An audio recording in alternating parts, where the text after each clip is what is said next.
ఉద్యమాల పురిటిగడ్డగా రాజకీయ చైతన్యానికి మారుపేరుగా ఉన్న వేములవాడ అసెంబ్లీ నియోజకవర్గం 3 ప్రధాన పార్టీల అభ్యర్థుల మధ్య త్రిముఖ పోరుకు వేదికగా మారింది. అసెంబ్లీ ఎన్నికల సమయం దగ్గర పడే కొద్దీ వేములవాడలో రాజకీయ వేడి రాసుకుంటోంది. వివిధ పార్టీల అభ్యర్థులతో పాటు స్వతంత్రులు కలిపి మొత్తం 16 మంది ఎన్నికల బరిలో ఉన్నారు. ఎవరికి వారే గెలుపు ధీమాతో ప్రచారంలో దూసుకువెళ్తున్నారు. మరి ఆ వేములవాడ రాజన్న ఎవరిని ఆశీర్వదిస్తారో వేచి చూడాలి. వేములవాడ నియోజకవర్గంలో ముఖ్యంగా త్రిముఖ పోటీ నడుస్తోంది. బీఆర్ఎస్ నుంచి చెల్మడ లక్ష్మీ నరసింహారావును బరిలోకి దింపారు. ఇప్పటికే 4 సార్లు ఓడిన అదే శ్రీనివాసునే కాంగ్రెస్ రంగంలోకి దించింది. ఇక ఎన్నో రాజకీయ పరిణామాల తర్వాత బీజేపీ వికాసరావుకు బీఫామ్ ఇచ్చింది. నియోజకవర్గ ఓటర్ల జాబితాలో 2,22,251 మంది ఓటర్లు ఉండగా వీరిలో మహిళల ఓట్లే కీలకం కానున్నాయి. ఈ నియోజకవర్గంలో మొదటి జాబితాలోనే ప్రధాన పార్టీలైన కాంగ్రెస్, బీఆర్ఎస్ అభ్యర్థులను ఖరారు చేశాయి. అయితే బీజేపీ మాత్రం అభ్యర్థిని ఖరారు చేసే విషయంలో అధిష్టానం నిర్ణయం తీసుకోకపోవడంలో జాప్యం చేయడంతో కార్యకర్తలు అయోమయానికి గురయ్యారు. ఇది ఒక విధంగా బీజేపీకి నెగిటివ్ వేవ్స్ తెచ్చినట్లయింది. 2018 ఎన్నికల వరకు 4 సార్లు ఎమ్మెల్యేగా కొనసాగిన చెన్నమనేనికి పౌరసత్వ వివాదం కోర్టులో పెండింగ్ లో ఉన్న కారణంగా ఈసారి ఆయనకు గులాబీ బాస్ టికెట్ ఇవ్వలేదు. దీంతో ఆయన స్థానంలో చెల్మెడ లక్ష్మీ నరసింహారావును అభ్యర్థిగా బరిలోకి దించారు. దీంతో తన సత్తా నిరూపించుకోవాలని చెల్మెడ భావిస్తున్నారు. కేసీఆర్ ఆశీస్సులు, సర్కార్ సంక్షేమ పథకాలే తనకు కలిసి వస్తాయని చెల్మెడ ఆశిస్తున్నారు. మేము చేయబోయే పనులు చెప్పి వారందరికీ కూడా కారు గుర్తు వచ్చిన తర్వాత, అంటే టీఆర్ఎస్ గవర్నమెంట్ ఫామ్ అయిన తర్వాత, గౌరవ ముఖ్యమంత్రి కేసీఆర్ గారు అయిన తర్వాత ఈ రాష్ట్రం ఏ దిశలో ముందుకు పోయింది, ఎంత అభివృద్ధి చెందింది అని చెప్పడము. అదే కాకుండా ఇలా మరి సంక్షేమ పథకాలు ద్వారా మరి ప్రతి పేద ప్రజలు ఎట్లా లబ్ధి పొందుతున్నారు, ఈ తెలంగాణ రాష్ట్ర ప్రజలందరూ కూడా సుఖ సంతోషాలతో ఉండాలి, మరి ఈ గవర్నమెంట్లోనే అది సాధ్యమవుతుంది అని వారికి చెప్పడము.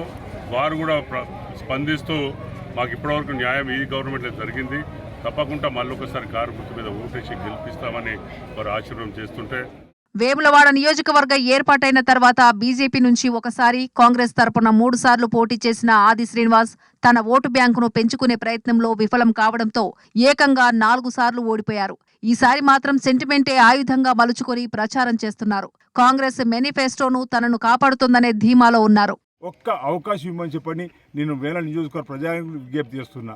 గత 4 మార్లు ఎన్నికల్లో 2వ స్థానంలో ఉన్నప్పటికీ కూడా ప్రజాక్షేత్రం నుంచి విడకుండా ప్రజా గొంతుకైనా, ప్రశ్నించే గొంతుకైనా, ప్రజా ఆందోళనలో పాల్గొన్న, రోడ్డుపైన బైఠాయించిన, పాదయాత్రలు చేసిన, ధర్నాలు, దీక్షలు, అనేక ప్రజల కోసం, రైతుల కోసం చేసినటువంటి పోరాటాన్ని గమనించమని కోరుతున్నాం. శాసనసభ ఎన్నికల్లో రాబో శాసనసభ ఎన్నికల కంటే 3 మాసాల ముందు వచ్చిన ముక్కు ముఖం తెలియని నాయకుడు కావన్నా, గత 30 సంవత్సరాలుగా ఈ ప్రాంత ప్రజలు మీ మధ్యలో ఉన్న మీ బిడ్డ కావాలని చెప్పినటువంటి మాట కూడా ప్రజలు చెప్తూ పోతున్నాం. నేను మీ బిడ్డను, బీసీ బిడ్డను, పల్లెటూరు బిడ్డను ఓవైపు ఉన్నా, ఈరోజు పట్టణం నుంచి దిగుమతికి వచ్చినటువంటి నాయకుడు మరోవైపు ఉన్నాడు. కాబట్టి ఈరోజు ధనబలానికి ప్రజాప్రతినిధుల మధ్య జరుగుతున్న పోరాటంగా భావించి ఈరోజు మీ బిడ్డగా ఆశీర్వాదం ఇవ్వాలని చెప్పని ప్రజలకు వెళ్తున్నాం. ఈరోజు వచ్చినటువంటి ఈ కొత్త నాయకుడికి ఒకవేళ మీరు అవకాశం ఇస్తే మళ్ళీ మరింత వెనుకబడిపోతుంది ఈ ప్రాంతం అనేటువంటి మాటను చెప్తూ ముందుకు వెళ్తున్నాం.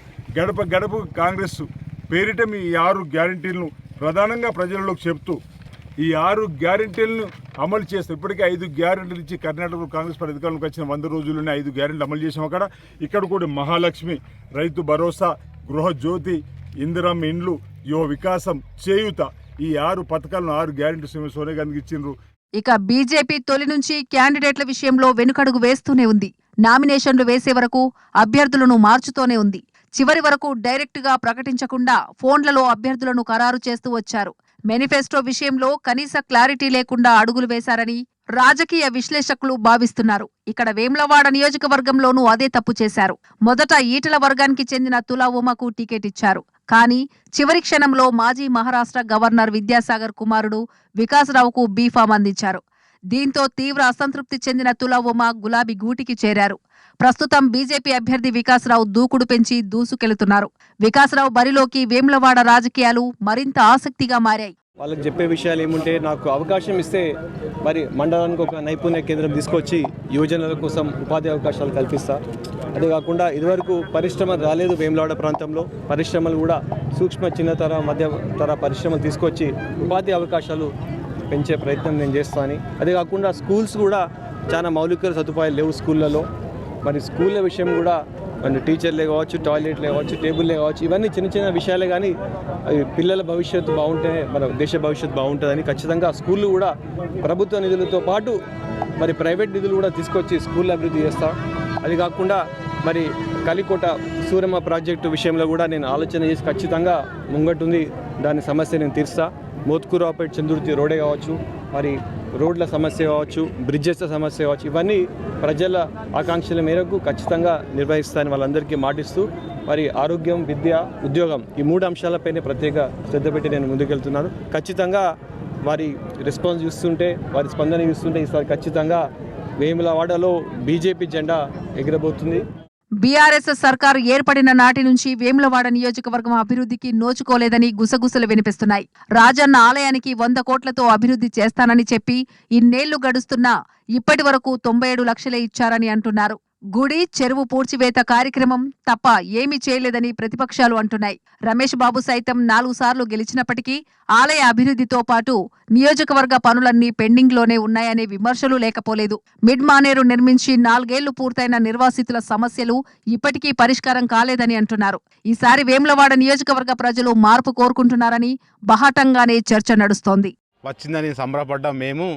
మన తెలంగాణ వచ్చిన 10 ఏళ్ళు మరి కేసీఆర్ 2 సార్లు ఓటేసి మరి ప్రజలందరూ మార్పు కోరుకొని మరి తెలంగాణ అయితే బాగుపడుతుందని చెప్పి అనుకుంటే మరి ఇక్కడ ఆనాడు వచ్చి ఏమన్నాడంటే మేము ఈ తెలంగాణలో ఉన్నటువంటి పుణ్యక్షేత్రం మరి రాయరాజేశ్వర స్వామి దేవుడు మరి ఇక్కడ నాకు ఇంటి వెళ్ళగలపని అని చెప్పి అన్నాడు. మరి 100 కోట్లు ఏడాదికి ఇస్తున్నాడు, 100 కోట్లు లేదు, ఏం లేదు. మరి ఇంతవరకు ఏ గుడిలో ఎట్లాంటి సౌకర్యాలు లేవు.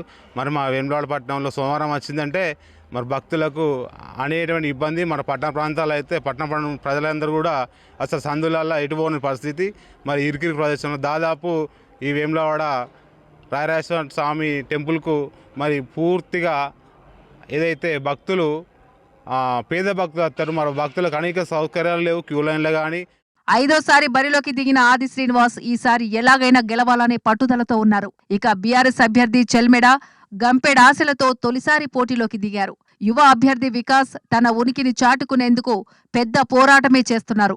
దీంతో వేములవాడలో ట్రయాంగిల్ పోర్ గట్టిగానే కనిపిస్తోంది. మరి రాజన్న ఆశీర్వాదాలు ఎవరికి దక్కుతాయో చూడాలి.